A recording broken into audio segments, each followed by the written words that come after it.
Hey guys, I'm Chaitanya. Welcome back to my channel Chaitu's life style. ఇంకోసారి కొత్త వీడియోతో మీ ముందుకు వచ్చేసాను. ఎవరైనా ఫస్ట్ నా ఛానల్ని చూస్తుంటే వెంటనే సబ్స్క్రైబ్ చేసి పక్కన బెల్ ఐకాన్ని యాక్టివేట్ చేసుకోండి. అప్పుడు నా నుండి మీరు ఏ నోటిఫికేషన్ మిస్ అవ్వరు, ఓకేనా? అండ్ ఈ రోజు నుంచి నేను సాయిబాబా దివ్య పూజ అనేది 5 గురువారాలు చేసుకోవాలని సంకల్పించుకున్నాను. ఇది వచ్చేసి మొదటి గురువారం అన్నమాట. నార్మల్గా అయితే ముందు రోజే అన్ని సిద్ధం చేసి పెట్టుకుంటారు అందరూ. బట్ నేను వచ్చేసి ఆ రోజు క్లీన్ చేసి పటాలు అవన్నీ శుభ్రం చేసేసి ఆ రోజే పూజ చేసుకుందాం అనుకున్నాను అనమాట.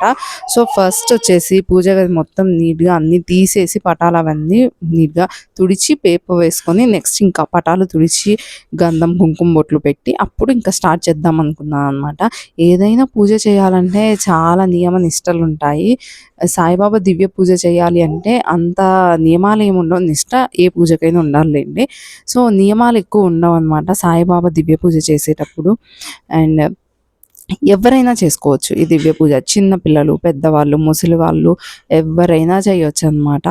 అండ్ కథలు కూడా మనకు సాయి చరిత్రలాగా పెద్ద పెద్ద కథలు ఉండవు, చాలా చిన్నగా అర్థవంతంగా అందరికీ అర్థమయ్యే విధంగా ఉంటాయి సాయి చరిత్ర కథలు కూడా.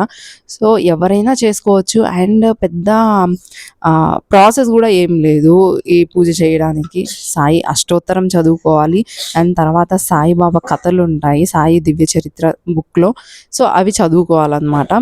సో అవి చదివి మనం దేవుడికి అష్టోత్తరం చదివేటప్పుడు పూలతో మంచిగా ఒక్కొక్క పువ్వు వేస్తూ అష్టోత్తరం అనేది చదవాలన్నమాట. నేను చెప్తే అర్థమవుదు, చూస్తే అర్థమవుద్దులేండి. ఇక్కడ నా ముగ్గు ఎలా ఉందో చెప్పండి, బాగుందా? అష్టతల పద్మం ముగ్గు వేసాను అనమాట. అండ్ నెక్స్ట్ ఇక్కడ సాయిబాబాకి కిచిడి అంటే చాలా ఇష్టం కదా, అందుకే నాకు తెలియదు కిచిడి రెసిపీ, నేను యూట్యూబ్లో చూసి చేశాను. ఫస్ట్ టైం అయినా చాలా పర్ఫెక్ట్గా వచ్చింది, మా వాళ్ళందరికీ బాగా నచ్చింది అనమాట కిచిడి. నాకు కూడా అనిపించింది ఫస్ట్ టైం అయినా చాలా మంచిగా వచ్చింది రెసిపీ అని చెప్పి. సో ఇక్కడ సాయిబాబా మళ్ళీ స్పెషల్గా మనము దీపాలు వెలిగించాల్సిన అవసరం లేదు. నార్మల్గా నిత్య పూజ ఎలా చేసుకుంటామో డైలీ అలా చేసుకొని రిమైనింగ్ ధూపం అయితే కంపల్సరీ అండి, ధూపం అయితే వేసుకోవాలి బాబాకి. ఇక్కడ ఏదన్నా మనం పూజ చేసే ముందు విఘ్నేశ్వర పూజ చేస్తాం కదా, ఏ ఆటంకం కలగజేయకుండా పూజ అనేది సమాప్తం అవ్వాలి అని చెప్పేసి అందుకే నేను ఇక్కడ సిద్ధి బుద్ధి సమేత విఘ్నేశ్వరుడిని చేస్తున్నాను అనమాట. అది పెద్ద ప్రాసెస్ ఏం లేదండి, కొద్దిగా పసుపు కొంచెం వాటర్ తీసుకొని ఒకటి పెద్దగా విఘ్నేశ్వరుణ్ణి, రెండు అటు ఇటు సిద్ధి బుద్ధిని చేసుకొని గంధం కుంకుమ బొట్లు పెట్టేసుకోవడమే, అంతే. ఇక్కడ ముందు అలంకారం చేసుకోవడము. సాయిబాబాకు వచ్చేసి ఒక పీఠం వేసుకొని పీఠం పైన ఒక ఎల్లో కలర్ క్లాత్ వేసుకోవాలన్నమాట. ఆ క్లాత్ వేసుకొని ఇంకా ఇక్కడ దాని మీద పసుపు కుంకుమ అక్షింతలు ముగ్గు వేసి సాయిబాబాని ఆసీనం చేయాలి. సాయిబాబాని ఆసీనం చేసిన తర్వాత ఆయనని కుంకుమ గంధం పెట్టేసి నెక్స్ట్ పూలతో అలంకరించాలి. నా దగ్గర 4 వెండి పూలు ఉన్నాయి, నా ఫ్రెండ్ దివ్య గిఫ్ట్ చేసింది నాకు. సో ఆ వెండి పూలను అక్కడ పెట్టేసుకున్నాను. అండ్ మనం దివ్య పూజ స్టార్ట్ చేయాలనుకున్నప్పుడు ముందు రోజే ఒక వైట్ కలర్ అరచేటంత క్లాత్ తీసుకొని కొత్తది దాన్ని పసుపు నీళ్ళలో ముంచి ఆరబెట్టుకోవాలి. నెక్స్ట్ డే దాన్ని ఇలా తీసుకొని దాన్ని ముడుపు కట్టుకోవాలన్నమాట.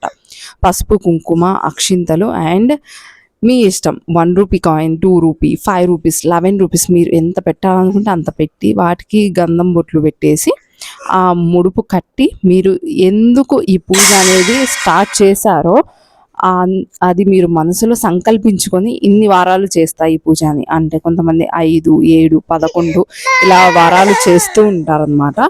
సో అలా మీరు ఎన్ని వారాలు పూజ సంకల్పించుకున్నారో అది చెప్పి మీ మనసులో ఉన్న కోరిక చెప్పి అవి సాయి యొక్క పాదాల వద్ద పెట్టాలన్నమాట. సాయిబాబా కరుణ కృప వల్ల మీరు కోరుకున్న కోరిక కన్ఫర్మ్గా నెరవేరుతుంది. మీరు కోరిక అనేది మనసులో తలుచుకొని అది వచ్చేసి ముడుపు సాయిబాబా పాదాల వద్ద పెట్టేయాలన్నమాట. పెట్టేసిన తర్వాత నెక్స్ట్ ఇంకా మన పూజ అనేది స్టార్ట్ అయిపోతుంది.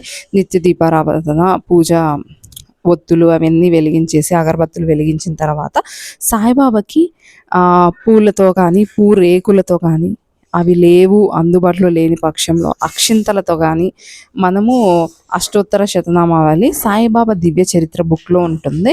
ఆ బుక్ చూసుకుంటూ మనం అష్టోత్తరం చదువుతూ ఒక్కొక్క పువ్వు కానీ పూరేకు కానీ వేసుకుంటూ ఉండాలి. అవి అయిపోయిన తర్వాత బాబాకు ఒక్కసారిగా నమస్కరించి ఇంకా మనకు కోరిక ఉంది కదా, ఆ కోరిక ఒకసారి చెప్పుకొని ఇంకా నెక్స్ట్ బాబా కథలు ఉంటాయి దివ్య చరిత్ర బుక్లో, అవి చదివేయడమే. అంతటితో సాయిబాబా దివ్య పూజ అనేది కంప్లీట్ అవుతుందన్నమాట. అయిన తర్వాత ధూపం సమర్పించండి. ఆ ధూపం ఇల్లంతా వేయొచ్చు మీరు. ఇంతటితో నా బాబా మొదటి వారం పూజ కంప్లీట్ అయిపోయింది. I hope you all like this video.